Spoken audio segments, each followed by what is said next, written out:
Hello dear student, আজকে আমরা আলোচনা করব কল্যাণী ইউনিভার্সিটির ফার্স্ট সেমিস্টার এক্সামিনেশন 2023-এর কোয়েশ্চেন পেপার নিয়ে।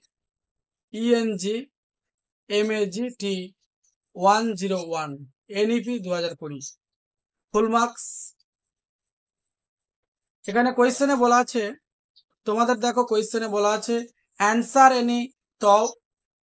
দেখো কোয়েশ্চেনে বলা আছে unit 1 answer any 10 of the following questions. নিচের যে কোনো 10টি কোয়েশ্চেনের উত্তর দাও 2 into 10। এর কোয়েশ্চেনে কি বলা আছে dear student, define genre as a literary term, মানে জেনারি সংজ্ঞা দিতে হবে। তোমাদের লিটারারি টার্ম থেকে কোয়েশ্চেনটি প্রোভাইড করেছে। বিয়েতে বলা আছে কি distinguish between public and private symbols in literature. সাহিত্যের মধ্যে পাবলিক এবং প্রাইভেট, পাবলিক মানে যেটা প্রকাশ্যে মানুষের সামনে আসে, আর প্রাইভেট মানে ব্যক্তিগত। তাহলে পাবলিক এবং প্রাইভেট অর্থাৎ ইন্ডিভিজুয়াল সিম্বলস গুলোর যে স্বতন্ত্র তা উল্লেখ করতে হবে, মানে ডিফারেন্স আর কি। Distinguish between public and private symbols in literature. ইংরাজি সাহিত্যের মধ্যে পাবলিক এবং প্রাইভেট সিম্বলস এর মধ্যে কতখানি স্বতন্ত্রতা আছে সেটা কিন্তু তোমাদেরকে তুলে ধরতে হবে। সিএতে বলা আছে কি হোয়াট ইজ কান্টস লিরিও রোম্যান,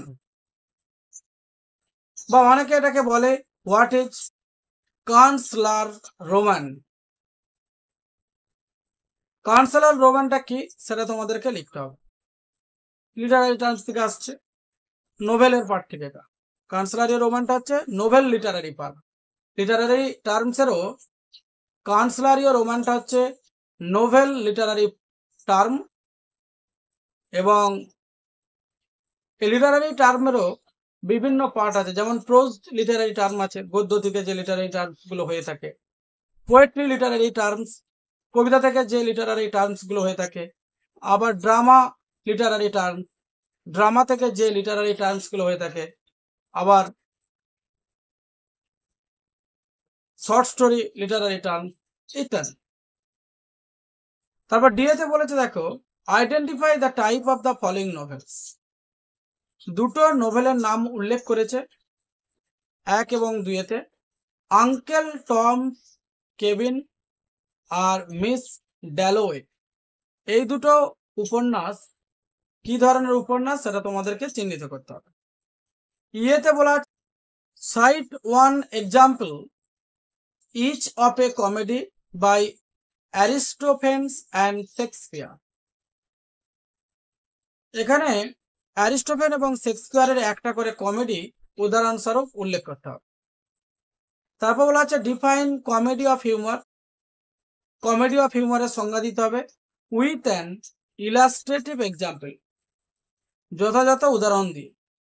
জিএতে বলা আছে explain the term hamartia after Aristotle. অ্যারিস্টটলের পরে হ্যামারসিয়াটা কি তা ব্যাখ্যা কর। এইচে বলা আছে মেনশন টু মডার্ন ট্র্যাজেডিজ।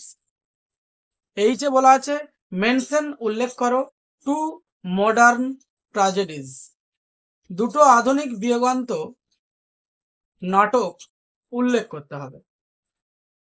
আর আয়েতে বলা আছে what is the difference between round and flat character. এরপর যে কোয়েশ্চেনটি আছে dear student, what is a dramatic lyric. Dramatic lyric কি, গিভ ওয়ান এক্সাম্পল। কে এর অপশনে বলা আছে বা কে এর দাগে বলা আছে state two features of a literary epic. Literary এপিকের দুটো বৈশিষ্ট্য বলো। এলেতে বলা আছে dear student what is a third person narrative. Third person ন্যারেটিভটা কি। এমএতে বলা আছে what is dramatic irony. Dramatic irony কি। এনএতে বলা আছে how is a story different from a plot. একটা প্লট থেকে একটা গল্প কতখানি আলাদা তা লিখতে হবে। এই হলো তোমাদের শর্ট অ্যান্সার টাইপ কোয়েশ্চেন। এরপর 2 দাগের যে কোয়েশ্চেনটি দেওয়া আছে dear student, answer any 4 of the following questions.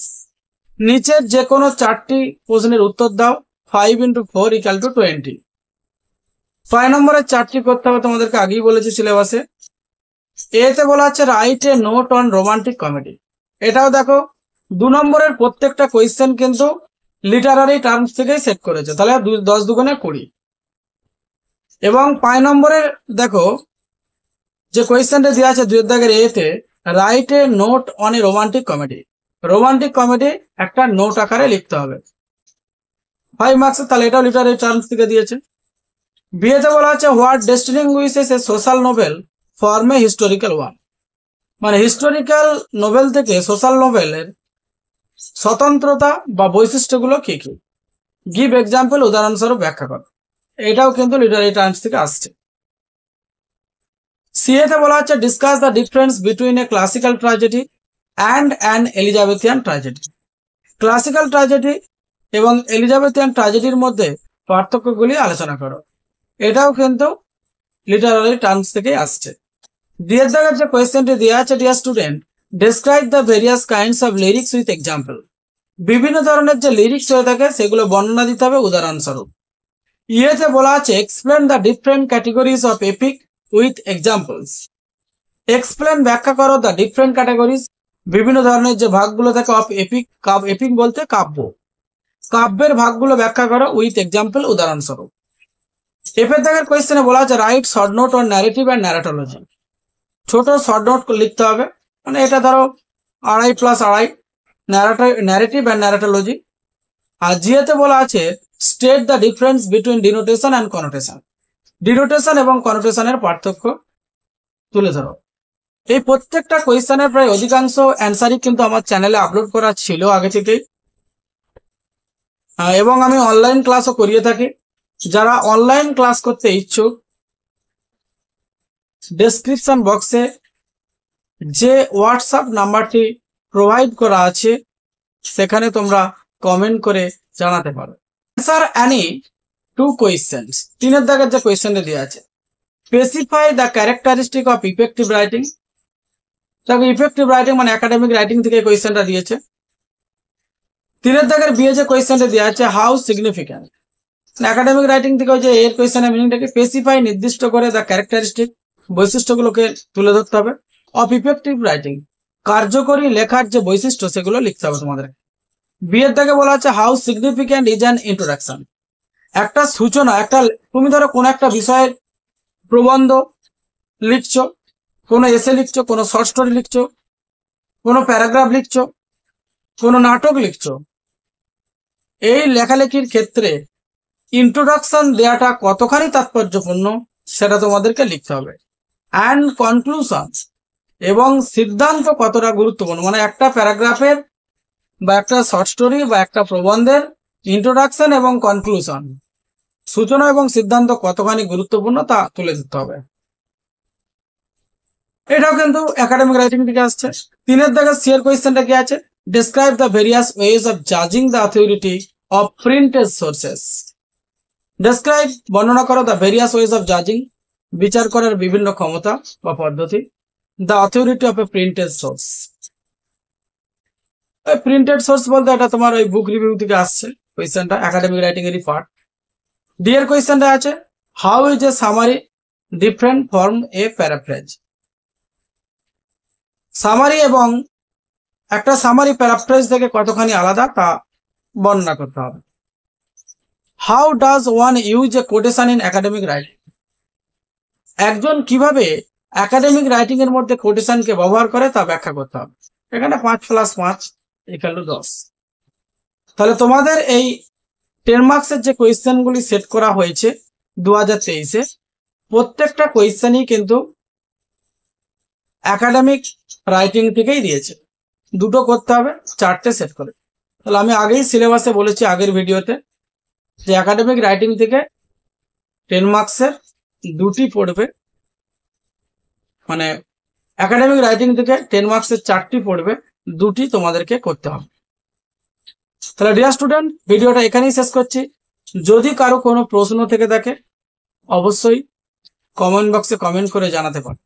আর যারা অনলাইন ক্লাস করতে ইচ্ছুক তারা অবশ্যই নিচের দেয়া ডেসক্রিপশন বক্সে হোয়াটসঅ্যাপ নাম্বারটিতে কমেন্ট করে জানাতে পারো। অনেকেই অনলাইন ক্লাস করেও 90%, 91% আর 85, 86 হ্যামাশাই তো এই নাম্বারটা গড় আছেই আছে। সুতরাং টেনশন বা ভয় পাওয়ার কিছু নেই।